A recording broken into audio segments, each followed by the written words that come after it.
feel like I live in a world made of cardboard, always taking constant care not to break something, to break someone. Never allowing myself to lose control, even for a moment, or someone could die.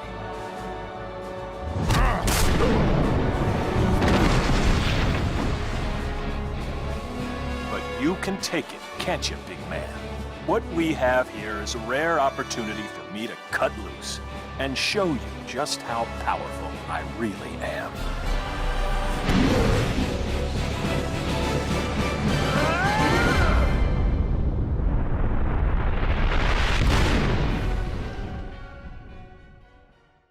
What you just saw is a clip from the Justice League animated series. More people need to see moments like this that prove why Superman can be remarkable. A lot of people have told me that they can't get into Superman simply because he's boring. If he can do anything, why should I care? I don't disagree with that idea. Objectively, a character as powerful as Superman shouldn't work. It's why evil Supermen have always been popular. But I think a brick wall of truth, justice, and most of all, kindness would be much more compelling. Today, I'm going to talk about how Superman can be remarkable in his 2025 film, Superman Legacy.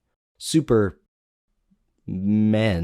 can be found throughout all of literature, but the Man of Steel's predecessors were never flying around with gravity-defying powers. The original pulp action heroes were rich guys donning trench coats and handguns. Guys like the Phantom and the Spirit were usually given mystical and vague powers that they got from a trip to the mysterious and magical land of... Most of them were just mentally unstable men deciding to fight crime with a gun in each hand and put their lives in danger because they had nothing better to do. Even Batman followed this trend, using a gun and choosing to kill his enemies for a while, even hanging someone and flying them from the Batjet once. But that all changed when Superman appeared in Action Comics #1 in April of 1938. Writer Jerry Siegel and artist Joe Shuster wanted to create a circus strongman-looking hero who could defy the physical limitations of mankind.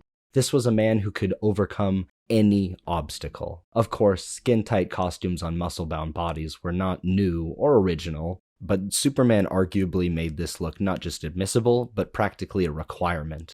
Gone were the trench coat-donning mystery men, and in was the golden age of comics. In that golden age alone, Superman has had some odd and less than favorable stories over the years. But it hasn't been all that bad.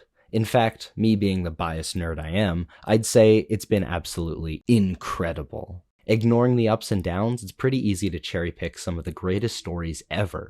Superman was always able to stand the test of time, always maintaining a certain level in pop culture because he can do anything, which is why it's interesting to see how writers can craft situations around that fact. Just like how Batman is interesting because he's a regular guy, Superman is the opposite side of that coin. The most compelling thing about Superman isn't about whether or not he should act, it's about how much he does, and the intricate methods he pushes his efforts. Writers can put him against villains more powerful than him, or make it an intellectual battle, preferably both. And it's not just about when he's battling his biggest foes. Superman has always promised to extend that effort to everyone, and he can. He's capable of listening to each and every person's problems, be they little or small. Of course, he needs to prioritize every situation that needs saving, which often gets him in hot water, but that's just the burden of being Superman, and that burden is intrinsically dark. The idea that we could explore the nuances involved in Clark Kent's character as he battles his toughest battles inside and out is inherently fascinating and should be done. However, this is often taken too far, sacrificing genuinely emotional storytelling for shock value and badass moments. Though I do love those city-destroying badass moments. I'm showing a pic of Superman Earth 1, which I don't hate, but it became so well known, Zack Snyder liked it enough to make it the foundation of his Man of Steel movie. If you don't believe me, read it. Substitute Zod for some random evil empire of aliens, and it's the exact same story. Superman isn't interesting when he's battling with if he should or shouldn't act. He's Superman. He's going to save lives. Unless done extremely well, Superman isn't the kind of character that changes over the course of time. He's the bedrock for all that is good and just. Superman is most interesting to me when he's a bright, shining light illuminating somewhat dark situations. There is no need for his adventures to be self-serious or dark. though that does tend to happen. As long as he is a force of unbridled kindness, the situation shouldn't matter. In a vague sense, this is true for all superheroes, but my favorite Superman stories center around the unchanging and unstoppable will that drives him forward. It is objectively not the strongest willpower in comics, or his universe for that matter. That title goes to Hal, John, Kyle, Guy, Alan, Jessica, or Simon. Did I get them all? If I'm honest, I only knew about 4 of them, and I guarantee you I missed a few. Superman's will was instilled in him by his ma and pa. They have been retconned back from death multiple times, and thank goodness for that. Clark's adoptive parents have been his emotional core ever since Superman's stories were complex enough to convey deep emotional stakes. Without them, Superman would be infinitely less interesting. Whenever Superman is in a tough spot, emotionally, morally, and sometimes physically, he will always think back to something that his mother and father said as he was growing up on a simple farm. That, or he will just go back and see them. The best thing about Zack Snyder's Superman is that he loved his parents dearly. I just wish that Superman was more proactive about saving people.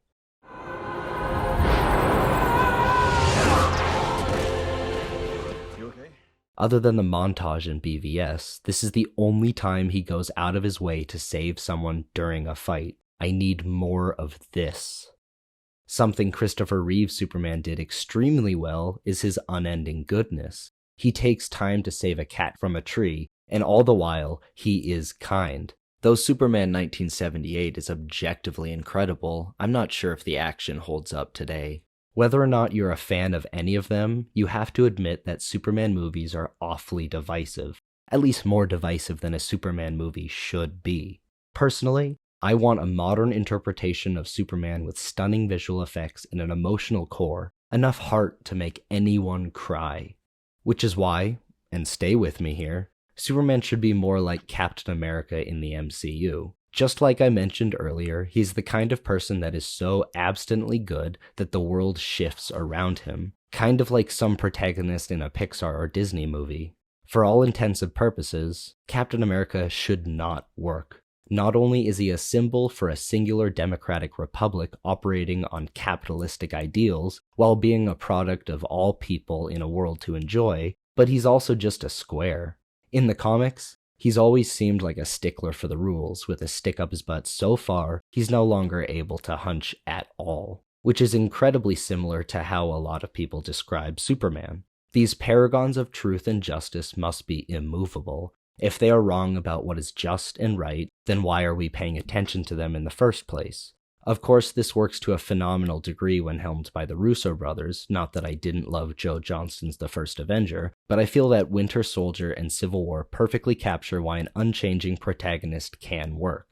If they witness an injustice happening in the world, they have the power to fix it. This can mean any number of things, but it always boils down to them changing the world around them, at least changing the mindset of those around them, creating a compassionate understanding between people. Just to be clear, these two are an exception. 99.999% of characters should change and go through some sort of epiphany on their adventure. Some people may be screaming at their screens that I have forgotten about one medium: animation. Though they never got theatrical releases, Superman had many animated movies. Some alright, some good, but one that is so good, I think it's going to be the plot of James Gunn's upcoming Superman movie, or at least the outline of it. Though I do believe this exact narrative is told better in a Justice League story titled New World Order, I say tell them both and save the HyperClan for a Justice League movie down the line.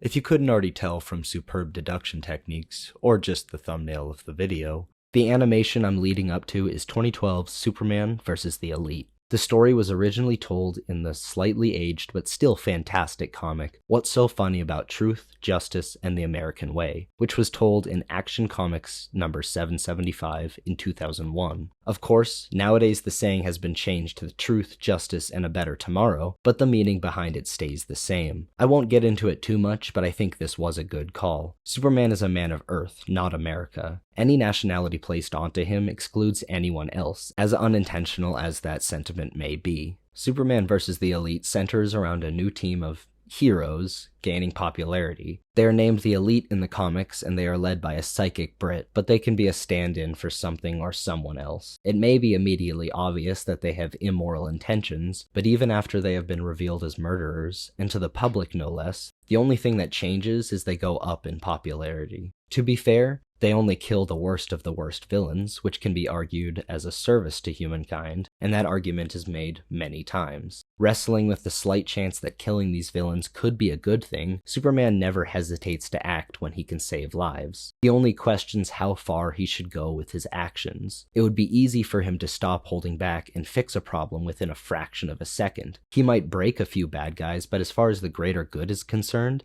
that would be fine. But Superman values every living thing, something James Gunn has publicly reminded people about, which cannot make me happier. Before the final act, Superman decides that he needs to demonstrate why his beliefs are important. On the back foot because of his choice not to kill, Superman is seemingly murdered, only for him to come back, practically slaughtering the Elite. No blood is seen, but Superman handles them in brutal and visceral ways that prove why he should never resort to that level of violence. Of course, this is all later revealed to be forged, but being shown live to the world, everyone sees this happen and they are afraid of the symbol that is meant to be a shining light of hope.